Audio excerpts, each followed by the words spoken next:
তো রায়হান রাফি সিনেম্যাটিক ইউনিভার্সের নতুন সিনেমা তাণ্ডব দেখলাম। 2 ঘন্টা 10 মিনিট মতো রান টাইম। কিরকম লাগলো? হইচইতে এখন স্ট্রিম করছে। তো স্টোরিটা যেভাবে শুরু হচ্ছে, স্টোরিটা কিন্তু খুব ইন্টারেস্টিং ভাবে শুরু হচ্ছে। দেখাচ্ছে যে কিছু মুখোশ পরা লোক একটা টিভি স্টেশনে যাচ্ছে, সেটাকে হস্টাইল টেক ওভার করছে। তারপর আমরা জানতে পারছি এটা শাকিব খান এবং তার গ্যাং, এবং শাকিব খান সেখানে যে মন্ত্রী ইন্টারভিউ দিচ্ছে তাকে শুট করছে, ক্রিটিক্যালি ইনজিওর্ড করছে এবং বলছে যে আরো একজন মন্ত্রী এবং ওই দেশের কিছু হোমরা চোমরা লোকদের এখানে আসতে হবে, ইন্টারভিউ দিতে হবে লাইভ অডিয়েন্সের সামনে। এবং বলছে জায়া হাসানের যে ক্যারেক্টারটা রয়েছে সে এসে ইন্টারভিউটা নেবে তার মানে শাকিব খানের প্রেজেন্সের ভিতর। তারপর ও অ্যালাউ করবে এই যেই মন্ত্রীটাকেও শুট করেছে তাকে হসপিটালাইজ করার জন্য। সে হোমরা চোমরা মন্ত্রীরা আসছে এবং তারপর শুরু হচ্ছে ডিসকাশন কেন শাকিব খান এরকম করছে। এবং তারপর আমরা আস্তে আস্তে জানতে পারছি শাকিব খানের আসল নাম নাকি স্বাধীন। তো ঢাকায় গিয়েছিল, ঢাকায় একটা চাকরির খোঁজে গিয়েছিল, সেখানে সে চাকরি পেয়েছিল কিন্তু করাপশনের জন্য সেই চাকরি অন্য কাউকে দিয়ে দেওয়া হয়েছিল। তো গ্রামে ফেরত আসছিল কারণ ওর গার্লফ্রেন্ডের সাথে ওর বিয়ে ছিল। গার্লফ্রেন্ডকেও যদিও জানায়নি যে চাকরি পায়নি। তো যখন ও ফেরত আসছিল কিছু পুলিশ ইন্সপেক্টররা ওকে ফোর্সফুলি কিডন্যাপ করে এবং ওকে একটা জেলে নিয়ে যায় এবং জেলে গিয়ে ওকে প্রচন্ড টর্চার করে এবং ওকে বলে যে একটা পলিটিক্যাল পার্টির ইনফ্লুয়েন্সিয়াল লোকের মার্ডার হয়ে গেছে এবং মার্ডার চার্জটা তোমাকে নিতে হবে। শাকিব খান বলে না আমি নেবো না, কে করেছে কে খুন করেছে আমি জানি না। তারপর আমরা দেখতে পাচ্ছি যে খুনটা আসলে করেছিল সিয়াম, যে সেই বাংলাদেশের একটা বিশাল বড় বিজনেসম্যানের ছেলে, প্রচন্ড ড্রাগ অ্যাডিক্ট।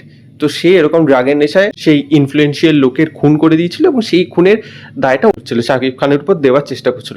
শাকিব খান যখন কিছুতেই মানতে রাজি হচ্ছে না তখন ওকে দেখাচ্ছে যে তোমার বাবা মারা গিয়েছে, তোমার যে গার্লফ্রেন্ড ছিল যে যার সাথে তোমার বিয়ে হওয়ার কথা ছিল সে সুইসাইড করে নিয়েছে। তখন শাকিব খানের মাথা ঘুরে যায়, ও সেই জেলের থেকে ব্রেকআউট করে এবং সেই জেলের ভিতর যারা যারা কয়েদি ছিল কিছু ইনোসেন্ট কিছু দাগি আসামি তাদেরকে নিয়ে এই গ্রুপটা তৈরি করে এবং তারা আসে টিভি স্টেশনটাকে হস্টাইল টেক ওভার করতে। প্রথমে মিনিস্টারটা রাজি হচ্ছিল না মানতে যে না না না এই সমস্ত মিথ্যা কথা। তারপর মিনিস্টারের মাকে এনে যখন মিনিস্টারের সামনে টর্চার করার কথা বলা হয় তখন মিনিস্টার বলে যে হ্যাঁ আমি করেছি। তারপর সবাই শাকিব খানকে সারেন্ডার করতে বলে। শাকিব খান বাইরে যে পাবলিক এসেছিল যে শাকিব খানকে সাপোর্ট করছিল তাদেরকে বলে যে আপনারা শান্তিতে থাকুন এবং আপনারা সৎ পথে চলুন, এবং হি সারেন্ডার করে যখন জেলে নিয়ে যাচ্ছিল ওর আরেকটা টিম বি আসে এবং ওকে শাকিব খানকে সেখান থেকে ছাড়িয়ে নিয়ে যায়, পুলিশের কনভয়ের বেল্টের থেকে ওকে ছাড়িয়ে নিয়ে যায়।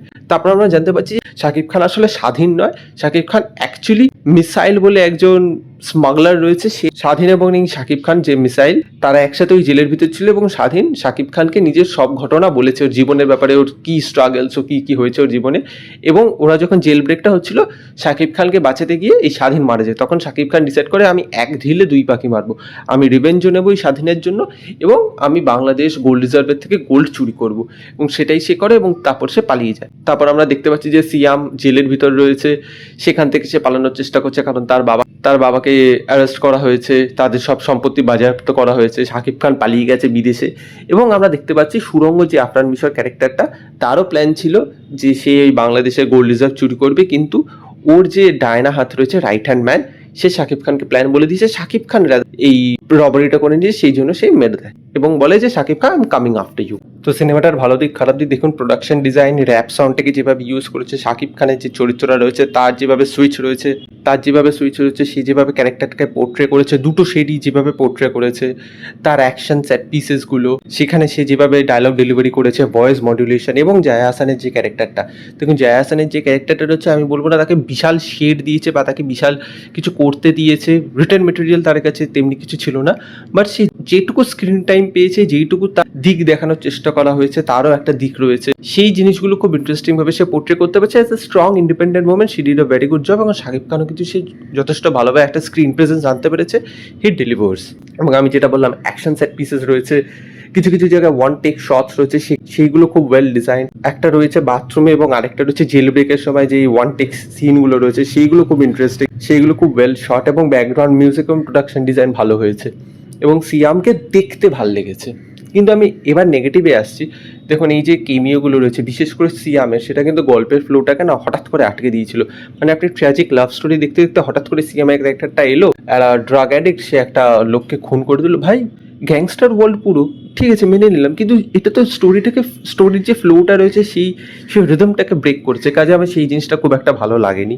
সিয়ামের চরিত্রটা আমার খুব একটা ভালো লাগেনি, এবং আফরান মিশর চরিত্রটাকে দেখুন, এই যে দুটো কেমিও রয়েছে সেগুলো দেখে আপনার ইন্টারেস্টিং লাগছে, কিন্তু কেমিওটা যখন হয়ে গেল, সিনেমাটা যখন শেষ হয়ে গেল, আপনি ভাববেন ভাই এরা কি প্লে করলো, এরা কিছু সার্ভ করতে পারলো গল্পটার ভিতর? তেমনি কিছু সার্ভ করতে পারেনি। এবং সেকেন্ড হাফের গিয়ে না স্টোরিটা একটু উইক হয়ে গিয়েছিল, মানে একই জায়গায় যেন গোল গোল ঘুরছে, মানে এ বলছে, ও বলছে, সে বলছে, মানে একটু হচপচে হয়ে গিয়েছিল। তো ওই সেকেন্ড হাফটা গিয়ে একটু বোরিং লাগতে পারে, কিন্তু যেহেতু রান টাইমটা যথেষ্ট ছোট, 2 ঘন্টা 10 মিনিটের, সেই জন্য স্ক্রিন প্লেটা টান টান রয়েছে। সিনেমাটা আপনাকে বেশি বোর করবে না, একদম কাট টু কাট দৌড়বে, এন্টারটেইন থাকবেন, গ্লুড থাকবেন, যেহেতু যেটুকু দেখানো হবে স্ক্রিনের ভিতর, পরে ফ্লসগুলো আপনার চোখে পড়বে, কিন্তু যতক্ষণ চলবে আপনাকে এন্টারটেইন রাখতে পারবে। তো আমি বলবো it's a good entertaining movie. Long stay করবেন না আপনার মাথায়, তবে যতক্ষণ দেখবেন ততক্ষণ আপনাকে এন্টারটেইন রাখবে, আপনাকে এঙ্গেজ রাখতে পারবে। So for me it's a decent watch. আমি বলবো দেখলে আপনি মজা পাবেন, মস্তি পাবেন, এই হলো কথা।